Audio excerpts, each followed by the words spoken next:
The Mekong sources are here, high within the Qinghai Plateau in the Himalayas. For the Tibetans living in this barren region, these mountains are sacred. They believe that the summits converge towards the heavens in order to give birth to springs of pure water blessed by the gods.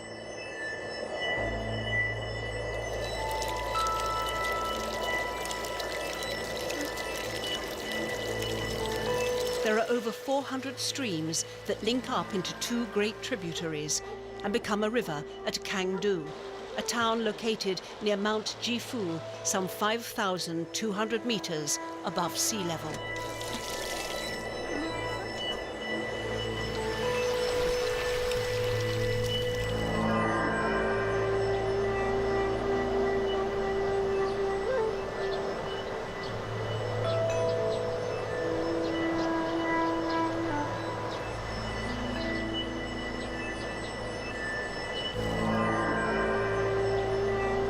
Countless temples sit on the banks of the Mekong as spiritual guardians. Buddhism is omnipresent here.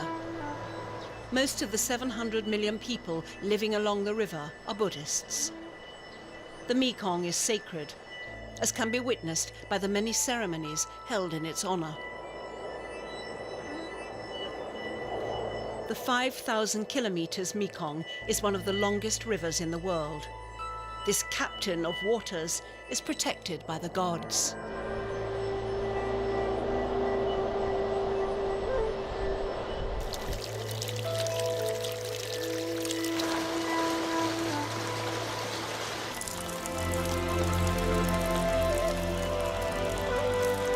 The monks see the river's waters as a gift from the gods.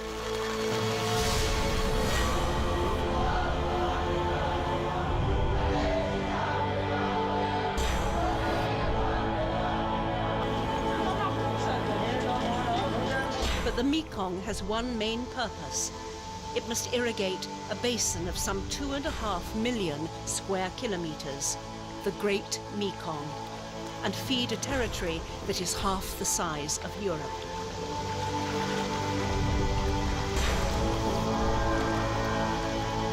Dragons and flowers, the symbols of divine power and of creation's beauty, are present at the many celebrations.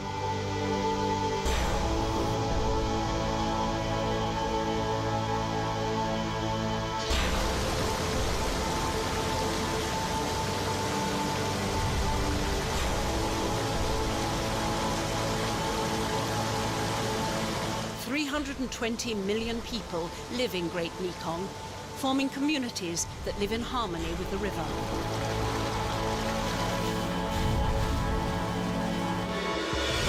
It was originally an ethnic group from Thailand that named the river Mekong, meaning mother of all rivers. Today, its name changes as it flows through the countries along its course. In China, Young Mekong, it's called Lancang. It becomes Mekong, a fully grown river, as it flows through Burma, Laos, Cambodia and Thailand.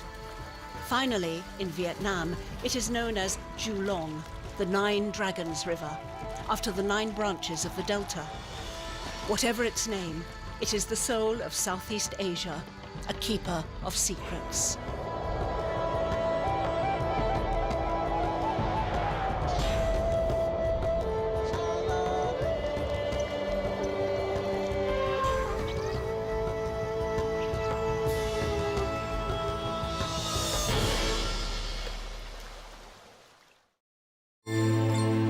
Our journey along the Mekong begins in the heart of the tropical forest of Laos, a country with a population of about 6.5 million inhabitants. Landlocked, Laos is surrounded by 5 other countries forming the Mekong Sextet. The country spans over 1,000 kilometers from China to the north to Cambodia in the south. 70% of the territory consists of mountains and high plateaus, and over 50% of the country is covered with forest land. The Mekong cannot be navigated here. The flow is too erratic. The Mekong provides permanent irrigation to the region, allowing ethnic tribes to live according to ancestral customs in villages that are isolated from the rest of the world. Offering worship to the trees and forests, many still live from fishing, hunting and gathering, as though 21st century had yet to come. About 60 families live in the village. The nearest town is 30 kilometers away, and there are no other forms of transportation but by foot. This morning, Kam Som, one of 4 leaders from the village, is going hunting.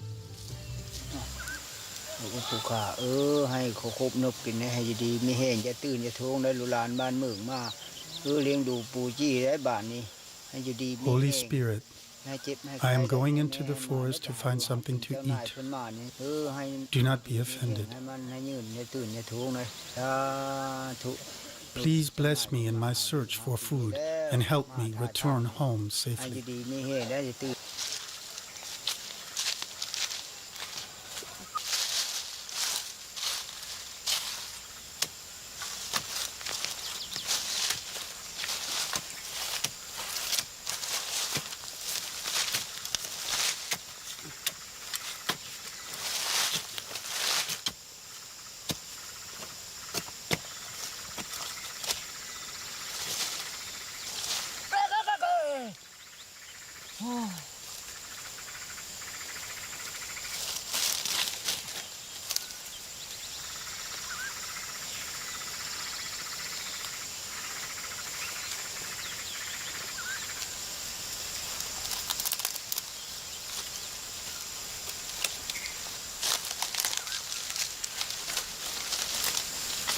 Today, he is on the hunt for forest crabs, which requires much skill and dexterity. The crustacean is an ingredient in countless traditional Laos dishes. Often, it is prepared with wild herbs and served with sticky rice.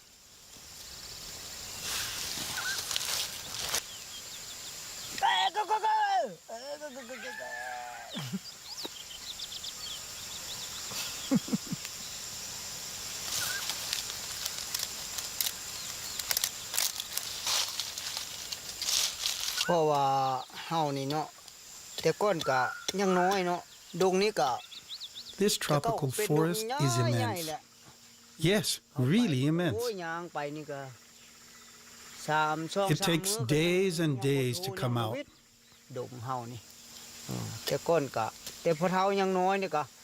Catching crabs is easy. Apart from the crabs, there are plenty of other things to eat here. Yes, really, plenty of other things to eat. The virgin forest surrounding Kam Som's village abounds with biodiversity, providing an enviable source of food independence for the villagers that is unknown to city dwellers. Laos is one of the world's poorest countries. More than 70% of the population lives outside the urban centres. His wife prepares the daily meal, following methods passed down from her mother, while he builds a fire, as is tradition. Kam Som and the other villagers have always been on good terms with the forest. It provides them with food and shelter in exchange for steadfast respect and reverence.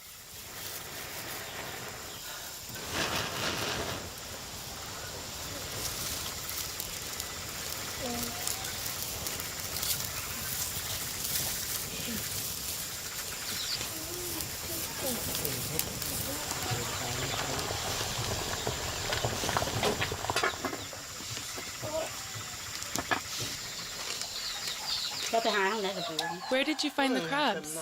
In the woods behind the village. Were there many? No, it was half a day's work. Was it hard? Yes, I had to do a lot of digging. I can't lift my arms, they hurt.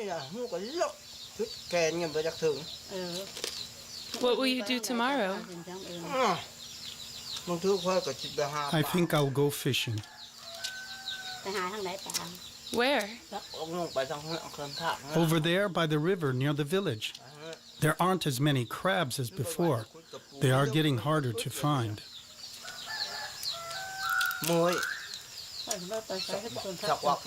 Sorry I can't be of more help. I have to look after the housework. Yes, I'm in charge of the food.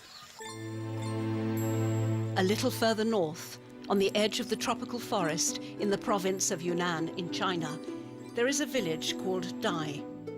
The Dai are one of 56 ethnic groups in the country. They have been living on the banks of the Mekong for centuries.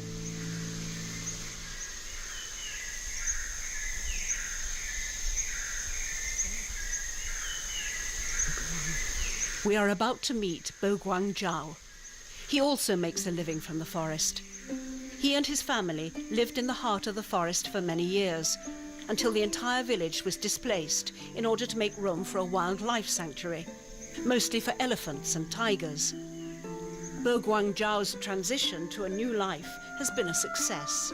Today, he makes a living from growing rubber.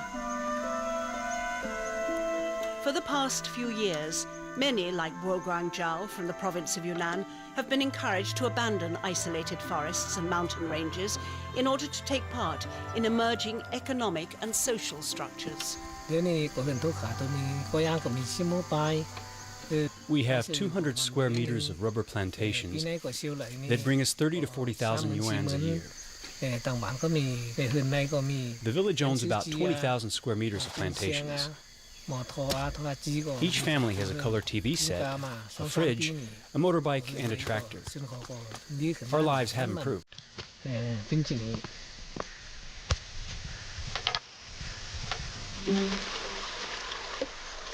To deliver the rubber to the factory, Bo Guang Zhao can either bring it in liquid form on a daily basis or turn it into a solid cake delivered once or twice a month. As he has no means of transport and the factory is far from the village, he opts for the second solution, even if the price paid for the processed rubber cakes is lower.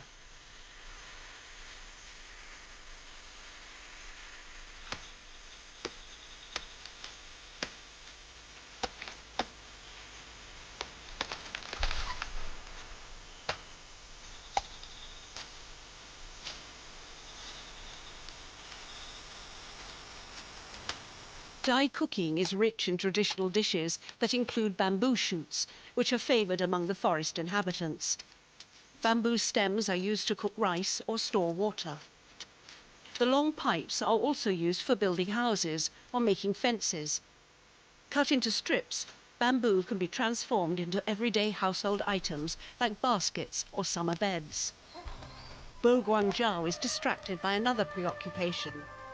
His dream is to buy a van, which will make it easier to deliver his rubber and allow him to go more often.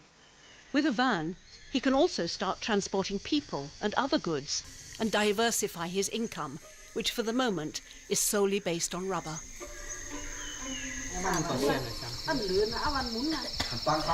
I would like to buy it in Kunming. The prices are better there. When we have a van, everything will be easier for us.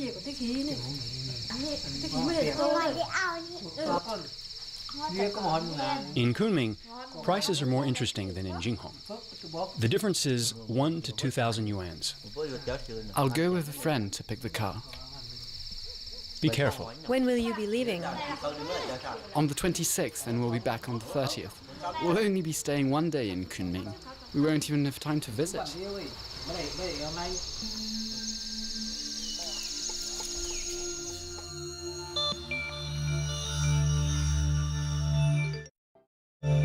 The southern Mekong River begins in the Yunnan province in China, but soon flows through Burma, Laos, Cambodia, and finally into Thailand. The river is surrounded by an immense tropical forest. Here, the vegetation is so lush that the river cannot be seen until it widens into a small lake.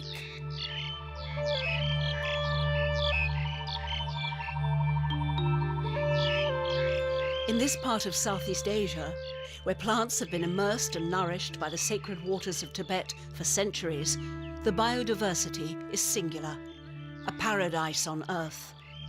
This is the birthplace of the tea plant, Camellia sinensis, as well as the rubber tree, Ficus elastica, from which latex is made. The rubber tree, which belongs to the spurge family, grows quickly and can reach up to 40 meters in height.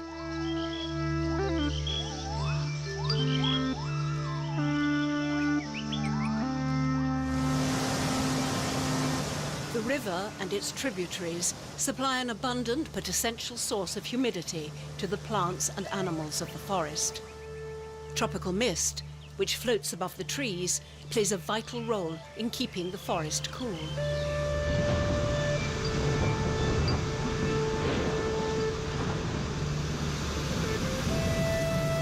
The arrival of the wet season, animated by brief flashes of lightning and deafening thunder, brings welcome humidity.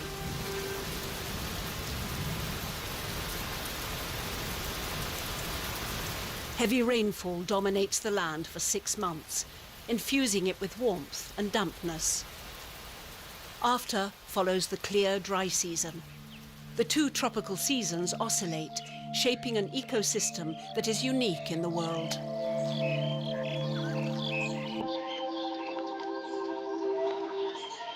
After the deluge, the forest's creatures, dragonflies, birds, caterpillars, or wood snails, reclaim their space, each playing their minute but special role in an environment teeming with diversity.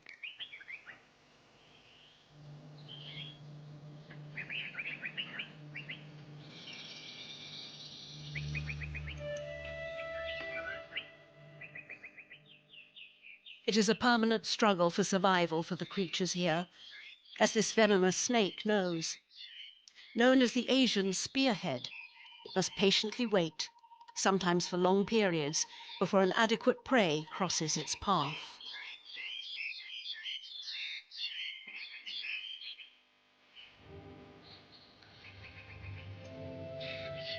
This world may be bathed in beauty, but as the nepenthes, a carnivorous plant, reminds us, it is also a ruthless one.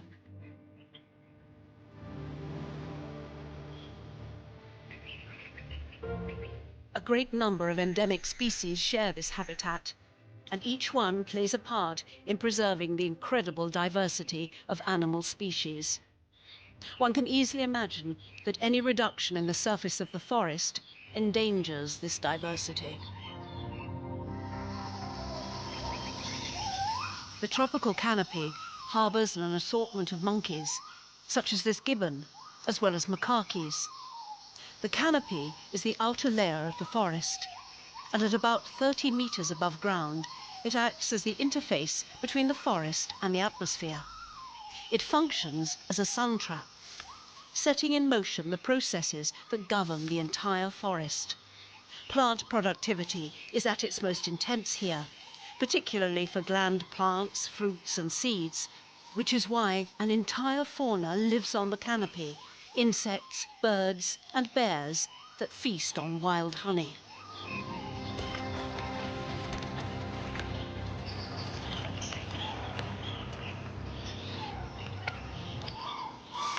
This pair of two-horned hornbills likes to feed on insects and small vertebrates, while elephants, which are herbivores, prefer to gorge themselves on the tender foliage.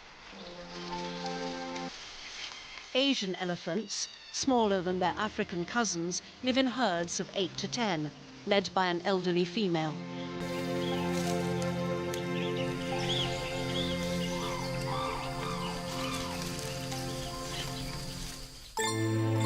We now cross the western border of Laos into Thailand. This kingdom, which was once called Siam, has a population of 65 million, of which 10% live in the capital, Bangkok. The country's economy, based primarily on agriculture, relies heavily on exports of rice, shrimps and orchids. Ancient forests can be found in the east of the country, along the border with Laos. It is here that we meet Long Mew, a master in the art of taming wild elephants. In this part of the world, these large mammals are often domesticated. Their masters either use them for transportation or as draft animals in many of their daily chores. It's been more than 30 years since the government banned the trade of ivory, along with the hunting and capture of Asian elephants, in a bid to protect them. 78-year-old Long Mew has agreed to reenact a traditional capture of wild elephants. He and his friends take great pleasure in taking out their ancient tools and preparing for an event that they have not been able to enjoy for so long.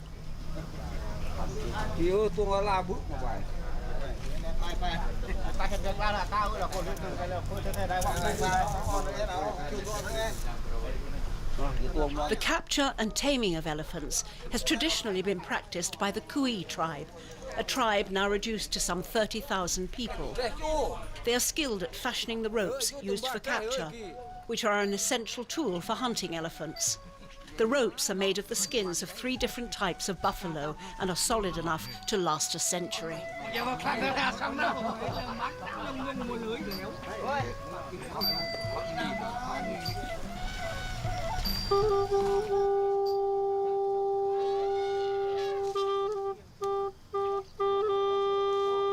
It's time to go.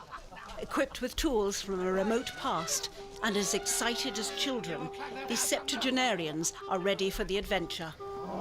In the old days, about 50 domestic elephants would also have taken part in a hunt that could last up to 3 months. Long Hugh was only 14 when he first went hunting. 15 years later, he had already caught 40 wild elephants. It's a long walk before they reach an area sufficiently isolated to harbour a herd of wild elephants. The population of wild Asian elephants is now estimated at between 30 and 50,000 animals. Less than 100 years ago, there were nearly 1 million. Towards the end of the last century, intensive hunting, driven by a flourishing ivory trade, drastically reduced their numbers. Alarm bells, sounded by biologists and the international scientific community, led to the idea that this endangered species needed immediate protection.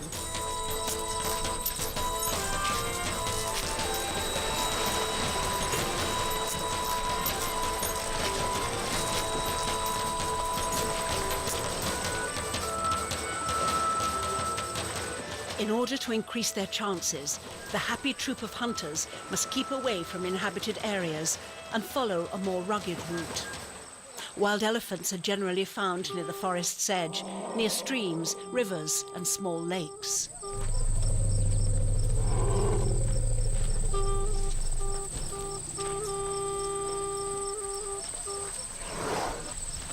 It is a lucky day. The group has barely arrived and a herd has already been spotted by one of the hunters.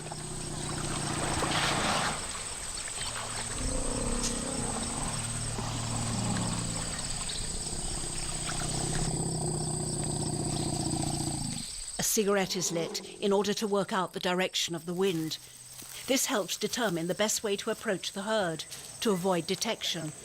Positions are taken and the group waits for the ideal time to launch an assault.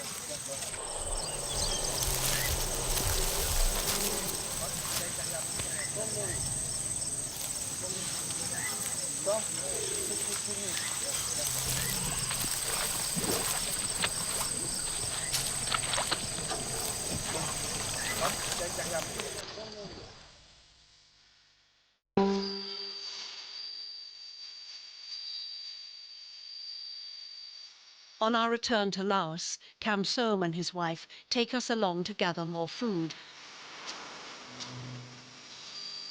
This morning, it's the bitter-tasting baby bamboo shoots they are after.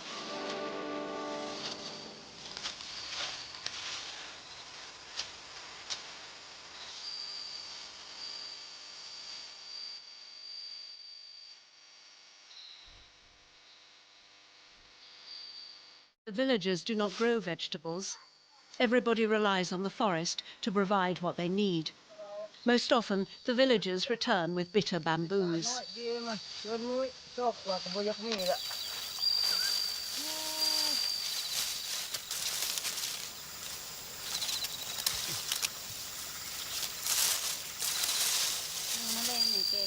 What else do we have for this soup?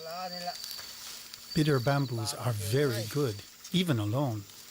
But if you like, I can go fishing.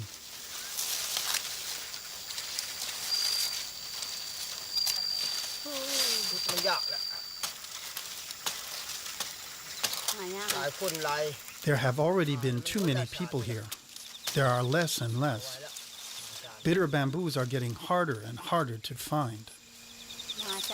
I'm not surprised, but what will happen next? What else can we eat? Kamson does not answer. For some time now, he's been worried about the village's food supply. But for the moment, he has another project on his mind. He plans to assemble some of the villagers to ask for help. He must build a new house and knows that he cannot do it alone.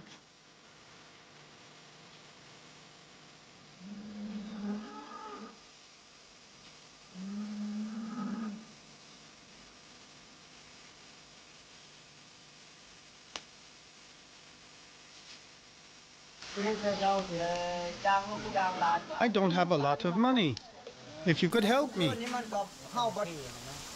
It is not easy to build a house. It must be solid and nice to look at. You know me. I respect people and do not mess around. Anyway, a man alone cannot build a house.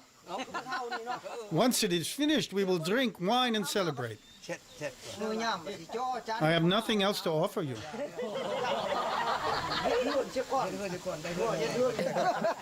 Please try to understand. I am getting old, and I would like to have a decent house.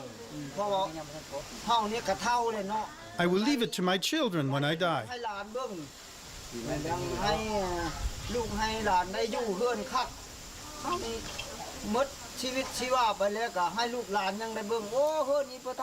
They will be proud of it, and it will be an example for the other young people in the village.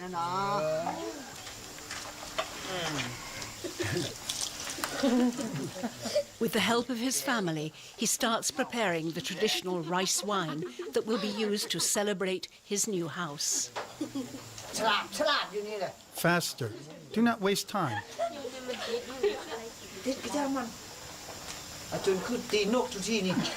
I feel a little bit drunk. Do not worry, but don't waste time.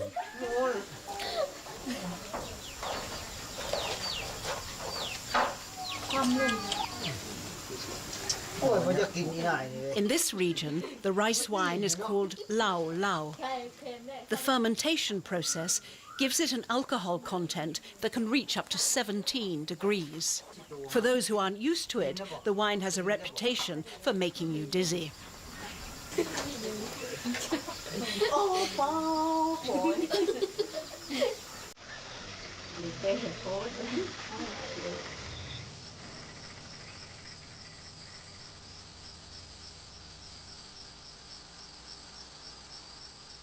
As the Mekong continues to irrigate the forest with its sacred water, another activity of a more spiritual nature is being prepared.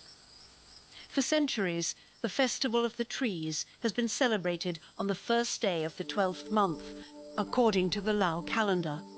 It is a ceremony that has its origins in animism, whereby all things, plants and animals, have a soul that must be respected and is revered.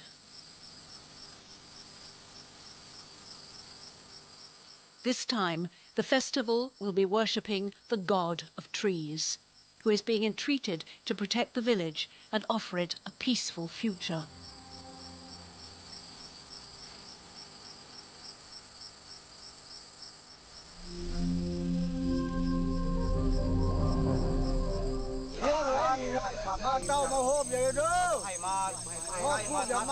For the shaman, the time has come to perform a ritual that is as ancient as the ethnic group itself. Holy Spirit, the entire village is here. We have brought you many offerings. Paya, Pairi and Pai Bei. Do you hear us? Are you here? Yes? Then let us begin the ceremony.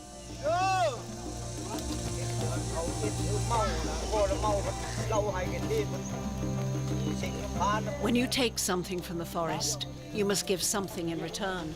This philosophy of exchange is a central belief for these ethnic tribes. In order that the god of trees may hear, the practice must be ritualized with the most minute details. The shamans chant, repeat the words and gestures used by his ancestors. Once the offerings have been made, the villagers prepare to commune with the spirits.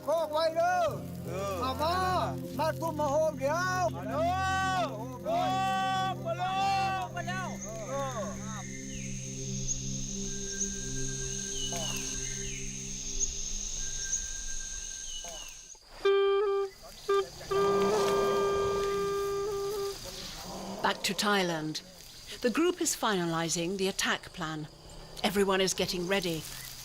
It's almost time to retreat from the shelter and hunt down the wild herd. Everybody waits on the signal from the master.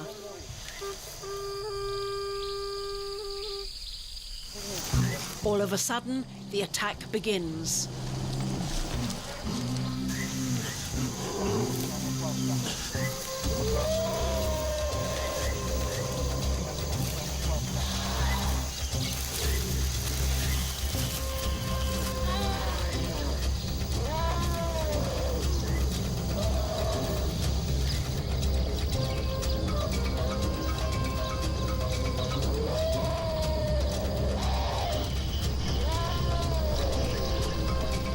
The aim is to separate the young calves from their mothers. The hunters' old tools are inadequate to capture adult elephants, which could easily tear the ropes and get away. Once separated from their parents, the babies and young elephants are much easier prey. Assuming there are no unexpected mishaps, and with the help of a lasso, it's only a matter of time for their capture.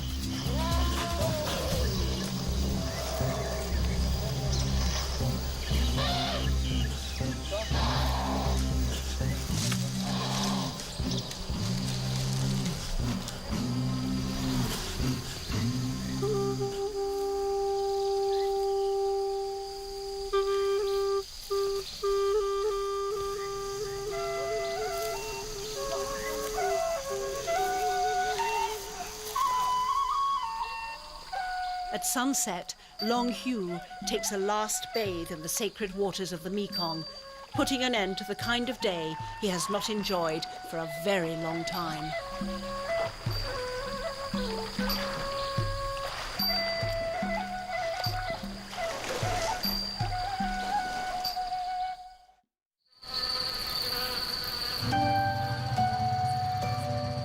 Back in China, it's the middle of the night. Bo Guangzhou and his colleagues are getting ready for work. The production of latex is best when the cuts are made while the temperature is still cool.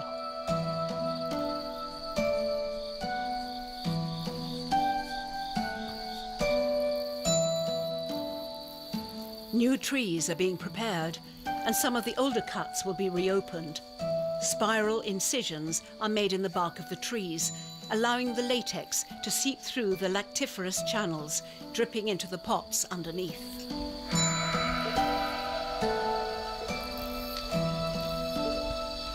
The cultivation of rubber originated in South America, but it has developed so quickly in Southeast Asia that this region is now by far the world's largest producer.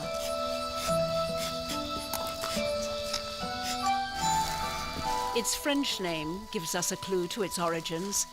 Caoutchouc comes from Indian words, cao meaning wood and chu meaning tears, or tears of the wood.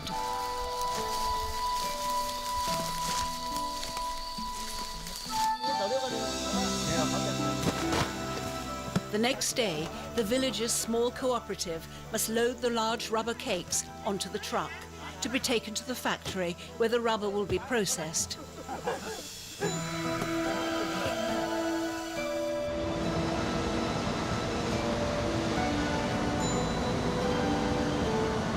Bo Guangzhou will be paid for his production of rubber, and he'll be able to buy his van that he has been dreaming about for so long. The rubber will be cleaned before being transformed into small bubbles. It will then be reprocessed to make it more malleable. Raw rubber must be given a shape and consistency that facilitates shipments towards factories in the West, where its elasticity and water-resistant properties are so appreciated.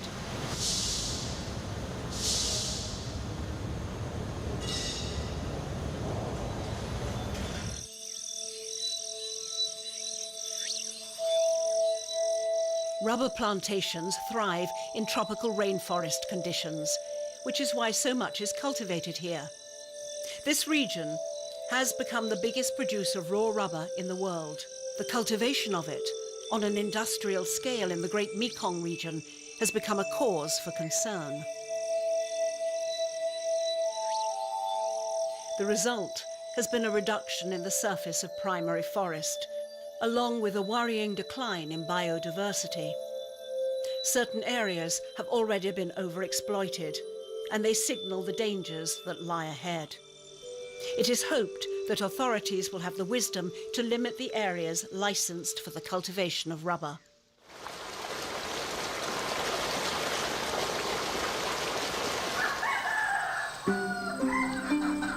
For Bo Guangzhao, who lives in a small village on the banks of the Mekong, the arrival of his van a week later is a big day. Here you have the indicator and here are the headlights. 38 or 39,000? And in Kunming? In Kunming they wanted 35 or 36.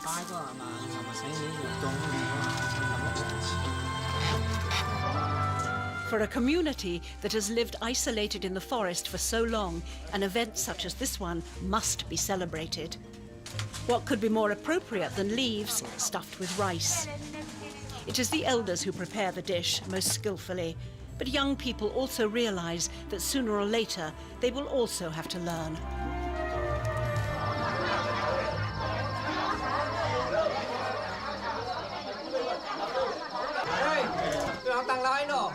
Everybody, friends, families. Today is the 12th day of the 10th month. A most auspicious day. I am happy that you have all come to share this meal in celebration of my new car. I wish you all good fortune and health. As for my new car, may it be blessed by the waters.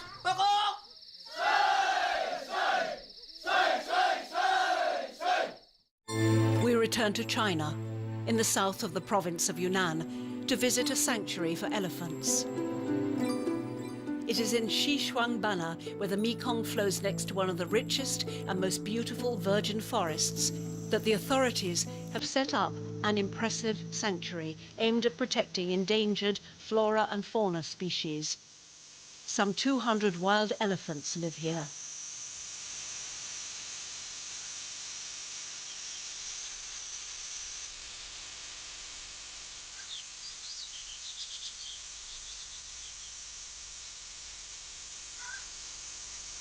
Here, the Asian elephant, living in harmony with its natural surroundings, has a better chance of remaining wild and of mating naturally without the threats of the poachers.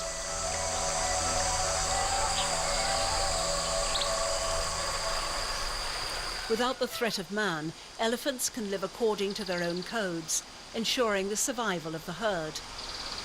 When a matriarch, the eldest female, is pregnant, the gestation lasts 22 months. After birth, a baby calf can weigh up to 100 kilos and stands nearly 1 meter tall. It will not be weaned until it is 5. An adult elephant eats more than 200 kilos of vegetables a day, for which it must walk about 10 kilometers.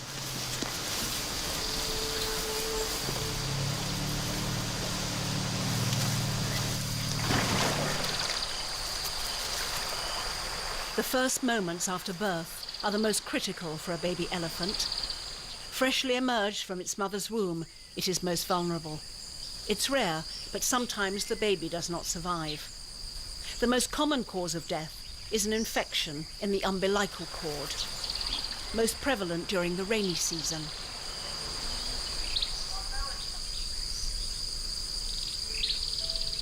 Sadly, this is what has happened to this baby elephant. For 2 days, the mother stays next to it. Although she knows there is little hope, she will try everything to revive the lifeless baby.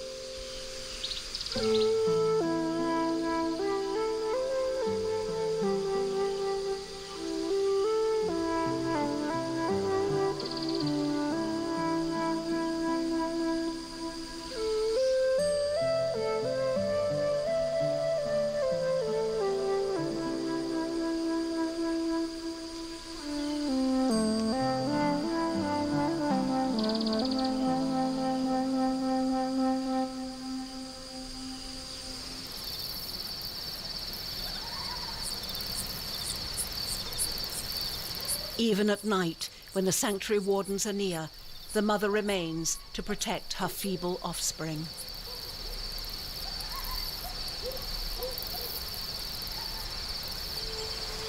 Only a sense of duty towards the rest of the herd forces her to finally abandon the body. This unfortunate death remains exceptional in this sanctuary, which provides all the right conditions for elephants to live in harmony. Just beyond the sanctuary, however, the animal remains very much endangered. While the mother and daughter stayed with the baby, the herd was forced to move on. A young elephant has been sent to fetch them. On occasions like this, the trumpeting cry of an elephant, which is generally a cry of alarm, is used for rallying. Generally, young males leave their herd when they are 14 years old to join a group of bachelors. They will only meet again with the females for mating during the establishment of a new herd.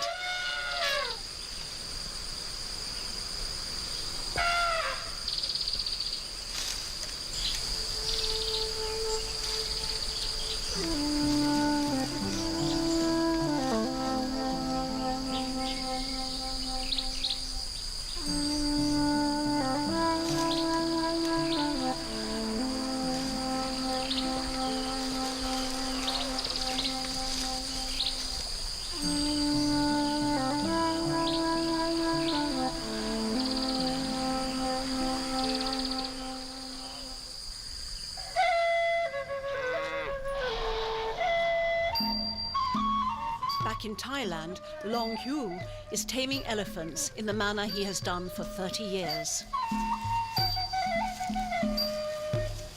Certain specialists claim that the Asian elephant has been domesticated for nearly 5,000 years.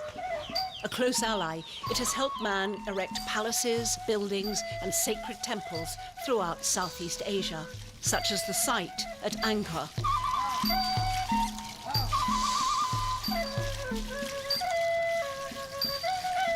The average lifespan of an Asian elephant is 50 to 70 years, and its weight varies between 3 and 5 tons.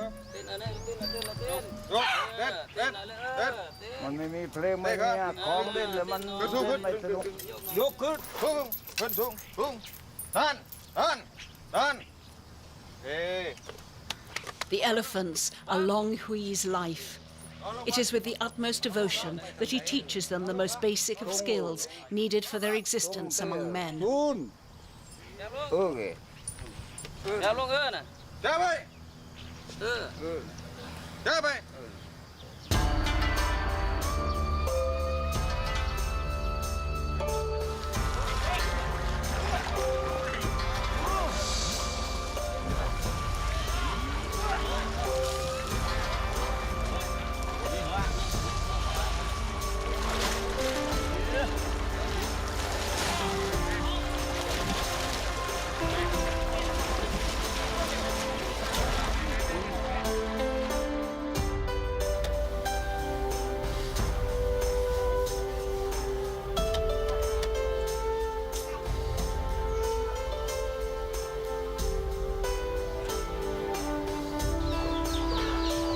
For Kam Som and his wife, the time has come to inaugurate their new house. A bath and fresh clean clothes are called for.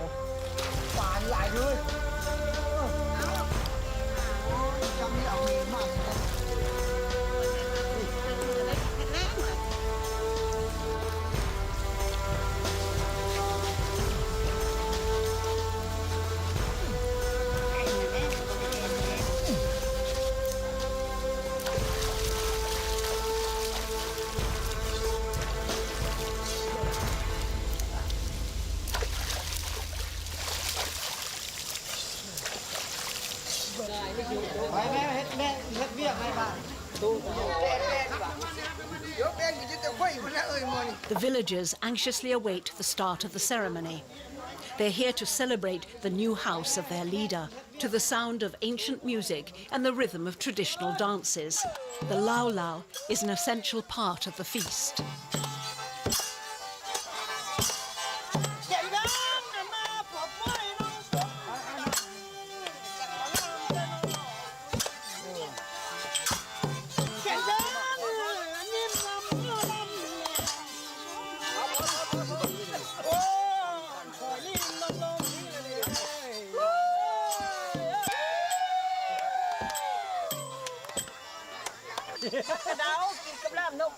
This traditional rice alcohol will certainly loosen tongues.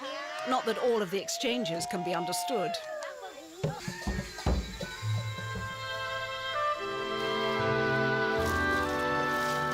Kamson withdraws from the feast while it is still in full swing. For some time now, he has been worried. He wonders just how much longer they will be able to continue their way of life.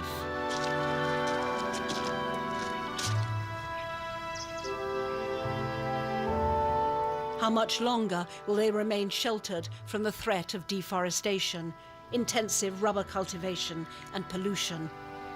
His tribe's lands are in danger, and he has no idea what to do about it.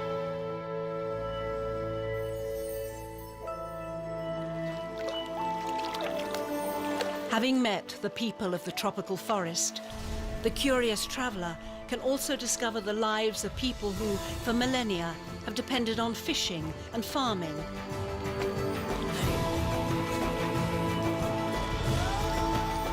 In this part of Southeast Asia, tea, rice, fruits and vegetables are nourished all year long by the abundant waters of the river.